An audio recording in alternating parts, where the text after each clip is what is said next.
What's up, everybody? Welcome back to the OG family. Make sure y'all smash that like button, subscribe to my channel only if you want to. But look, my beautiful people, you know what I'm saying? We got this top 10 people who outlived insane prison sentences. You feel me? Look, I don't even think I'm outliving a year, man, because I'd probably go crazy, bro, sitting in somebody's cell with a bunch of goddamn men looking at each other. Boy, that'd be the most boring shit in the world.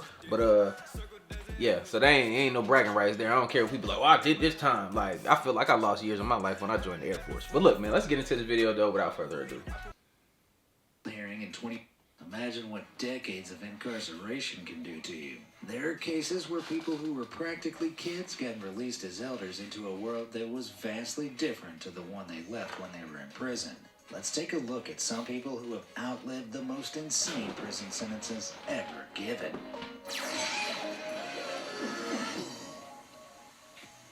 Thomas Trantino.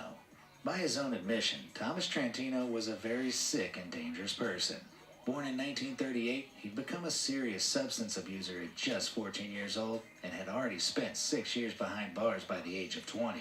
What? On one terrible night in August 1963, while heavily intoxicated, he took part in an altercation that ended in the demise of 2 policemen at Trantino's hands. Trantino turned himself in after 66 hours on the run, but claimed he didn't commit the crimes he'd been accused of. However, with all the evidence pointing to the contrary, he was soon convicted of his alleged crimes. Not only that, the jury decided he deserved the death penalty. After being committed in 1963, he sat on death row until 1971, when New Jersey abolished the death penalty. His sentence was then altered to life with eligibility for parole after 25 years.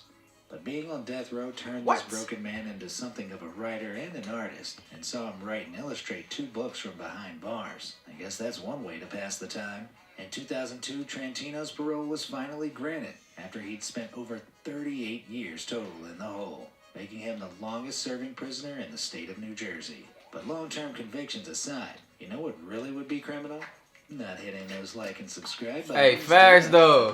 That's crazy. Every day that'll satisfy your cravings for facts and stories alike. Just imagine that, bro. A lot of this shit could be like avoided, man. Like dumb decisions, man. Being too high-headed, stuff like that. Like take your life away from you, man. Like, whoo. How many years? Let me know in the comments down below. How many years y'all think y'all could do? And don't lie either. Any objections? I ain't doing none. All in favor. We shall proceed on to the next item on the court's agenda. More insane prison sentences. Ricky Jackson. Could you imagine losing nearly 40 years of your life to a crime you didn't commit? Unbelievably, that nightmare became Ricky Jackson's reality back in 1975.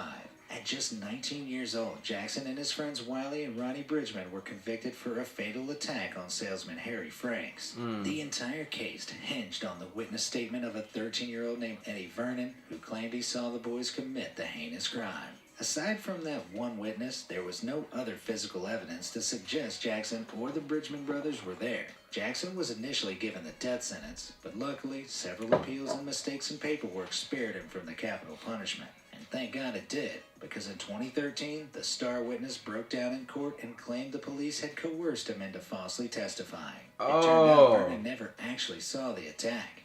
In fact, he was on a school bus a mile away when it all happened. The shocking turn of events saw Jackson exonerated in 2014, along with Wiley Bridgman. They each spent 39 years waiting for justice, alongside Ronnie Bridgman, who had been released in 2003. The 3 are due to receive a payout of $18 million in compensation for the decades they spent behind bars. If you were in Jackson's shoes, do you think that cold hard cash would be enough to make up for half your life lost to prison? Let me know in the comments below. That's why I was just gonna ask you. Do y'all think that shit ain't worth it? 18 million. Look, granted. Look. Let's talk real quick. Granted, that 18 million sounds nice, but possibly getting your butthole invaded, I'm okay with like avoiding that thing. You feel me? So yeah, I'm out. I'll just be on the streets, be po. I'd rather do that. Otis Johnson. The saying wrong place, wrong time is one that former convict Otis Johnson knows all too well. Back in 1975, Johnson was arrested for a crime he claims he never committed. On May 5th, as he was walking down the street, Johnson was stopped and searched by officers in Harlem, New York. The officers alleged Otis fit the description of a man involved in a nearby shooting of a police officer. The description only said the man was wearing a tan jacket, but that was enough to convince the officers of Johnson's guilt. Somehow, despite a glaring lack of evidence or credible eyewitnesses, Johnson was sentenced to 25 years to life for the attack he was accused of. He got through the decades of incarceration by drawing on his previous training as a monk in Hong Kong. He set up various programs to teach meditation skills to other inmates inside New York's Greenhaven prison, and even helped out doing secretarial work. His good behavior made him eligible for parole 9 times, and during several of his parole hearings, he was told that if he just confessed, he could walk free. Johnson clearly had a backbone made out of pure steel, because each time he refused to confess to a crime he hadn't committed. Fortunately, his 9th parole hearing in 2014 was positive, and he was finally released. When you do the math, that means he had been in prison for almost 40 years, and all because he was wearing a tan jacket. Seems like New York needs to upgrade its fashion police. My thing is, how they keeping people in there when they know for sure, like, come on, stop the cap, bro. Like, y'all know these people ain't did it, bro. Like, they should get a lot more money than some 18 million, I'm telling you. Soren Mathiasen. Denmark is famous for its bicycle culture, its colorful houses, and, of course, Lego. But it's also the home of one of the longest, oldest, and strangest jail sentences in the world. Say hello to Soren Mathiasen. All the way back in 1876, he looked like he did it. This fellow engaged in the services of horse dealer Niels Bogeland. He wanted to borrow money and also asked whatever they're gonna say, he did that shit. You seen that picture. For his help finding a wealthy wife to marry. But the wife Soren ended up with clearly didn't come with a lot of cash, because when Bogeland came to collect the money he'd lent out, Soren couldn't pay. With substantial debts and no way to pay them, Soren decided his only way out was to eliminate Bogeland, which was his biggest mistake by far. Soon after the deed was done, he was caught and ended up serving a life sentence of over 49 years with hard labor at the Horsen State Prison. As you can see, the years of grueling work took their toll, but he did somehow manage to keep the pounds packed on. This devious Dane was eventually released on parole in 1925, and hopefully he steered clear of horse dealers and bargain wives for the rest of his days. Betty Smithy. Nah, he gonna be out there trying to find them them old sugar walls, man, that he left behind. He trying to go get those. He ain't got nothing else to live for. Just as capable as men, and that includes being horrendous criminals. For proof, look no further than the case of Betty Smithy, America's longest-serving female inmate. In 1963, Smithy was convicted of taking the life of a minor and was sentenced to life in prison without the possibility of parole. In her early years as an inmate, she managed to escape 4 times from 3 different prisons. So either she was a regular Houdini, How? Those female penitentiaries Let me know. more secure than your Facebook data. Nevertheless, over the years, Betty stopped trying to escape from prison and started trying to better herself. She enrolled in self-improvement courses, got her general education. I mean, that's her fault, too. She got caught back again 4 times. Like, you got away.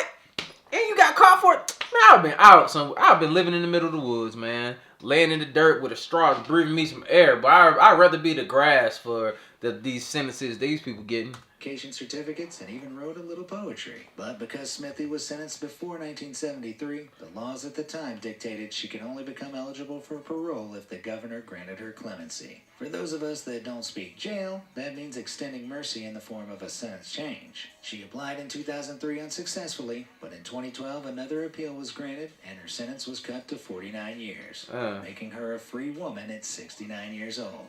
It may be a little late to start really living life with something fun like skydiving, but at least she has 5 decades of great TV to catch up on. Damn.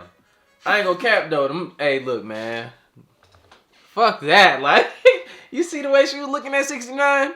Oh yes, them years ain't do her no. They ain't do her no justice at all, man. All her good years are spent in jail. Hell no. And you gotta come out looking like that. Girl, her cheeks was embedded into her goddamn neck. That shit was weird as hell.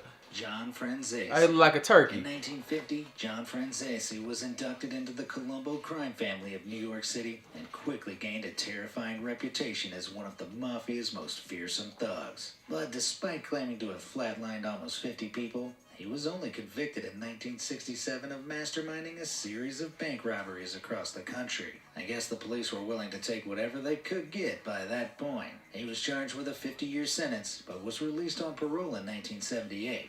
though on at least 6 occasions he returned to prison for parole violations. Then in 2011, and at the grand old age of 93, this granddaddy of crime was sentenced to a further 8 years in prison for extortion and loan sharking. At the ripe old age of 100 in 2017, and wrapping up his 8-year prison term, he was released from jail. In total, this mobster spent more than 40 years behind bars throughout his life. And he basically lived half a life of crime and half a life of jail time. Hey, look.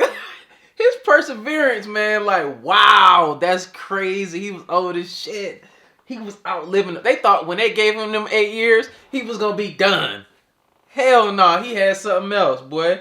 And he was looking pretty good for his age, too. That's what's up, man. That's what it's about, man. I'm trying to be like that when I grow up. You feel me? Sheldry Top. In 1958, and at just 13 years old, Sheldry Top was involuntarily committed to a state hospital for some seriously destructive mental issues. He was treated with electroshock therapy, which even at the time was considered inhumane and torturous, so it's hardly surprising that in 1962, Top ran away. But in his frenzied state, he wound up responsible for the death of an attorney in Oakland County, Michigan. At just 17 years old, Top was sentenced to life in prison without parole. Damn. Despite being clinically diagnosed as a sociopath, Sheldry was held in a minimum security prison, which housed only the best behaved inmates. Despite this, he never attempted to escape. Instead, he completed rehabilitation programs and multiple academic courses, all from behind bars. The years passed Sheldry by without hope of freedom until 2012, when the Supreme Court decided sentencing a minor to life in prison without parole was unconstitutional. Sheldry was given a revised sentence with a 40-year minimum in 2019, and seeing as he'd already served a staggering 56 years, it meant he was immediately eligible for freedom.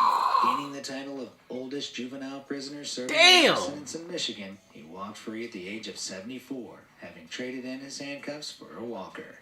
That's boy. Oh my God, I can't.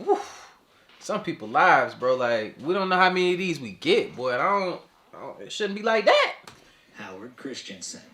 Back in 1937, 16-year-old Howard Christensen was involved in a crime spree turned sour that resulted in the demise of a school teacher, Ada Carey. Christensen's acts shocked the state of South Dakota, and after Howard received a life sentence, 3,000 people signed a petition demanding that the boy never be pardoned. The years behind bars brought out Christensen's crazy side, and he ended up spending 30 years on and off inside Yankton State Mental Facility. In the 1970s, his sentence was revised, making him eligible for parole. Then in 1995, due to his age and failing health, he was transferred to a nursing home.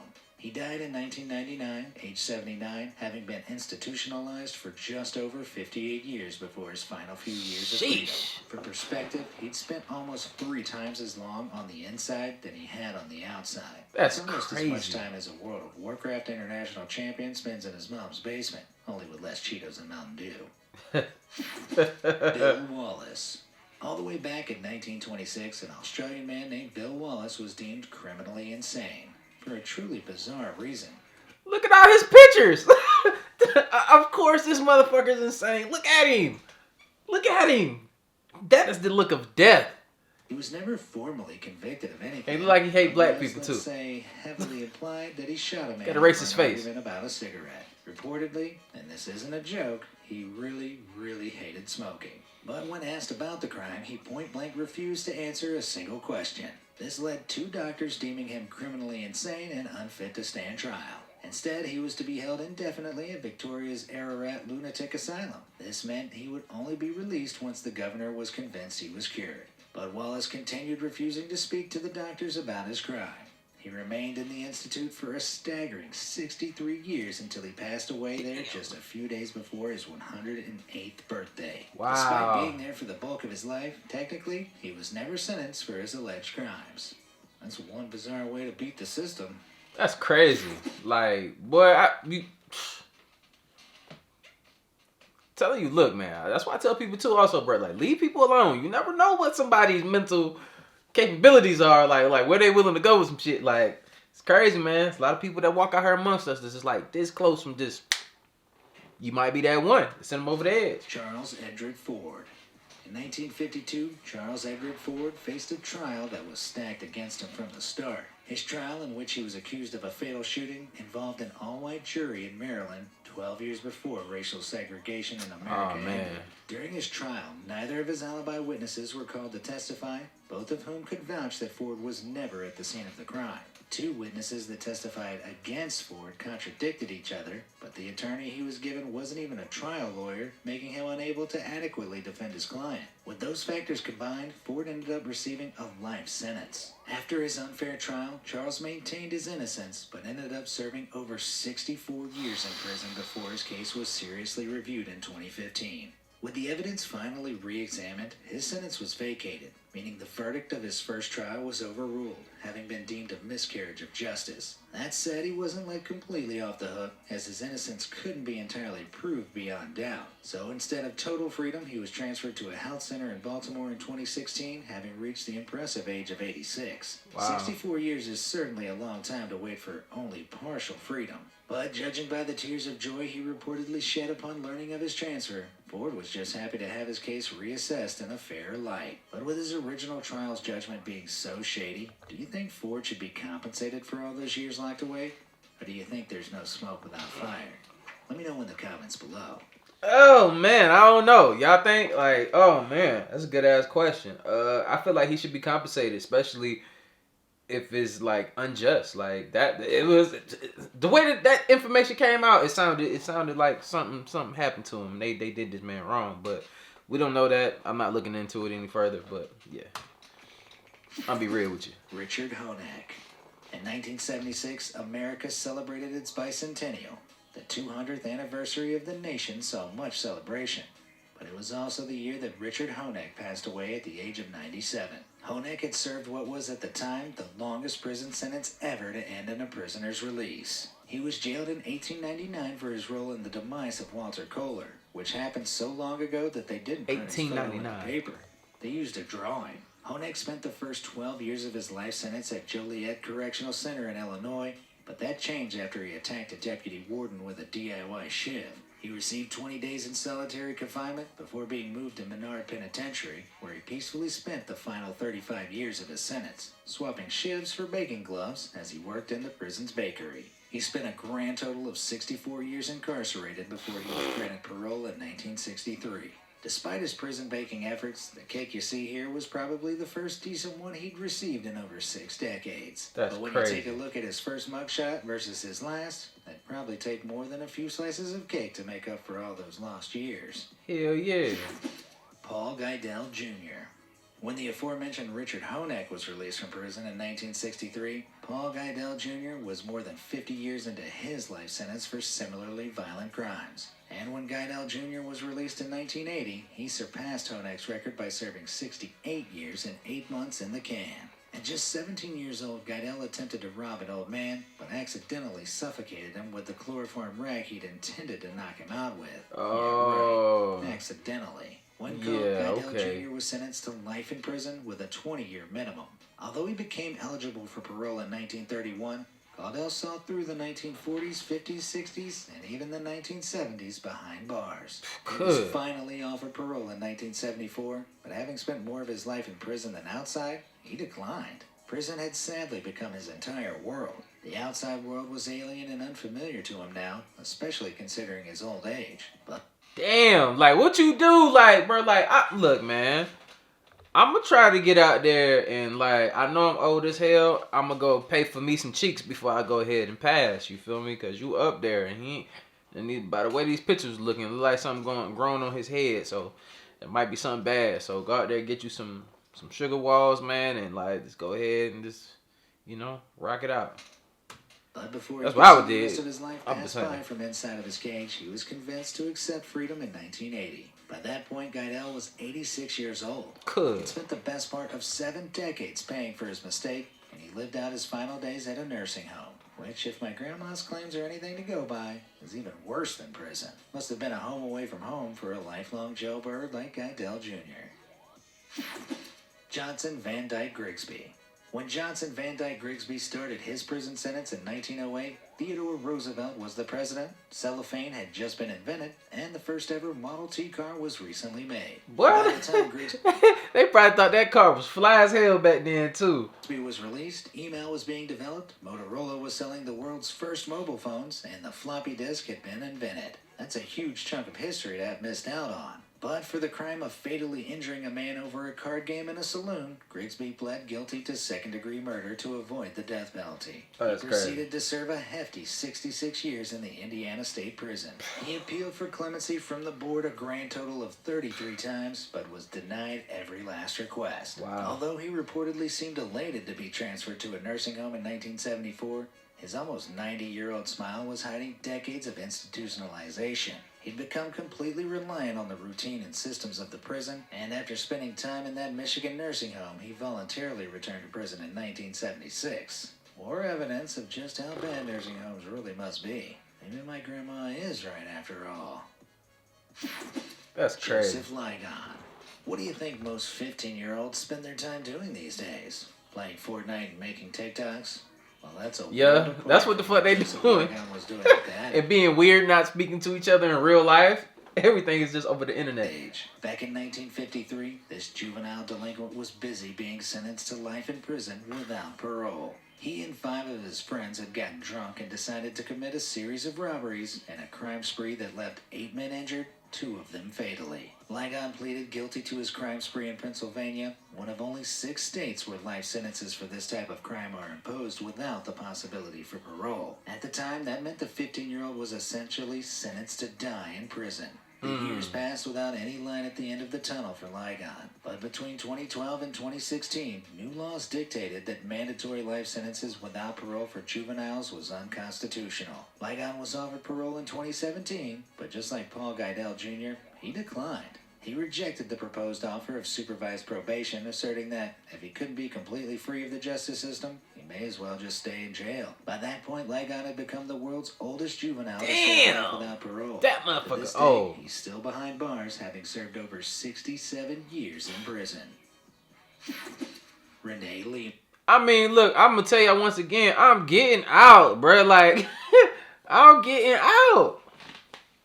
Give a damn. Like, Just 19 years old, Rene Lima Marin was heading down a dangerous path. In an attempt to make a quick buck, he and his friend Michael Clifton robbed 2 video stores at gunpoint in 1998. After their getaway's car's license plate number and their descriptions were given to the police, the 2 were arrested. Lima was sentenced to a staggering total of 98 years in prison.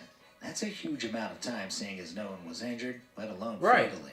It turns out the prosecutor had dissected the robberies into a series of different actions, including kidnapping, as the pair had forced employees to move from one room to another. Oh, my Added God. all together, the sentencing structure could have resulted in a 300-year sentence. So if anything, these guys got lucky. Even so, Lima was looking at a life behind bars. That was until 2008 when he was released on parole. A clerical error Okay. in his paperwork listed him as serving his sentences concurrently, all at the same time, not consecutively, meaning he could be released 9 decades early. Determined not to make the same mistake twice, Lima worked hard, started a family, and became a model citizen. But in 2014, the mistake was finally caught by the courts and Lima was rearrested. Fortunately, the judge in charge of his case saw the reincarceration as unjust, the ruling was overturned, and Rene was released for good in 2017. damn. Knowing how far he'd come, he even took steps to apologize face-to-face with one of the store clerks from that fateful night 20 years before. If you were in that clerk situation, would you have been able to forgive Lima after everything that happened?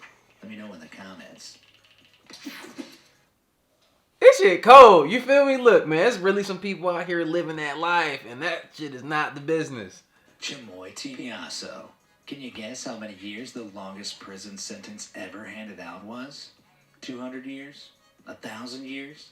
2,000 years? Try 141,078 years. It may sound insane, but that was the final number handed down to Chamoy back in 1989. Bruh, what the fuck? Hold on. Yo, dude, this world is so cruel. Just say, look, man, just tell these people, man, like, yeah, you're dying in prison. That's all you need to know. You're not ever getting out. Like, you ain't got to add up all these damn years. That's a little unnecessary. She I was would the find that wife to be of a funny. high-ranking member of the Royal Thai Air Force and an employee of the Petroleum Authority for Thailand. For a sentence so severe, you can't help but imagine what unbelievable atrocities this woman must have committed. Did she blow up a skyscraper full of orphans? Was she responsible for the extinction of dinosaurs? Or did she kill Harambe? Not even close. The crime she found herself wrapped up in was fraud. She was the head of a pyramid scheme that defrauded over 16,000 people and netted her more than $204 million. This hefty scheme threatened to undermine the entire Thai banking system, leading to the 100,000-year sentencing. However, the Thai laws of the time specified that those convicted of fraud could not serve more than 20 years in prison, rendering the sentencing unlawful. She was given a revised sentence and was released after only 8 years. Now that's what you call a lucky escape. I thought she was about to eat those years though, for real. Like they got us on that last one. You feel me? But look, man.